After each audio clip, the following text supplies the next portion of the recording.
Paano nga ba napasok sa pagka-mekaniko at elektrisyan ng mga sasakyan ang aking kabiyak? Ay, charot! Yan ay ating alamin. Tara na!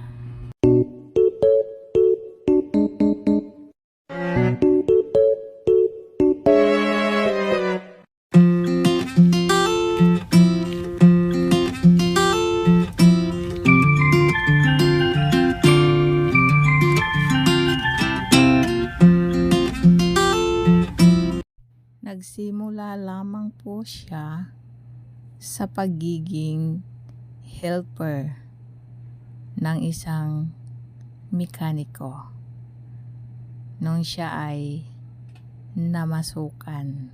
Ayan. Hindi na rin po natin babanggitin kung saan po siya pumasok. Ayan. So, lumipas ang ilang taon,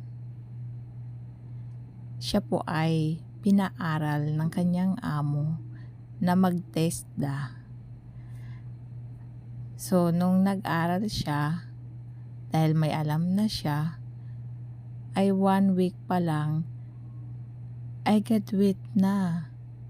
Dahil nung siya ay pinabaklas ng buong makina, ay naibalik po niya agad yun ng tama. At bakit nga ba niya nagawa agad-agad? Dahil siya ay porsigidong matuto. Siya ay porsigidong pag-aralan kahit mahirap. Walang mahirap sa may gusto matuto. Ayan. Ika nga nila, kung susuko ka, talo ka.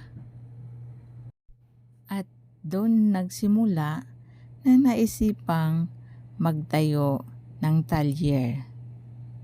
Para sa kaalaman ng lahat, hindi po solo namin ang talyer na iyan, kundi may kasama po siya ang kanyang kababatang kapatid.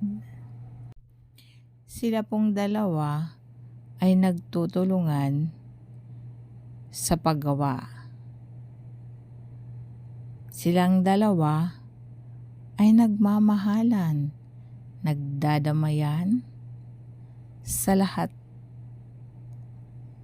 ng bagay. Ikan nga nila, kung may pagkakaisa, ay may darating na ginhawa. Hindi ko naman sinasabing guminhawa ang aming buhay.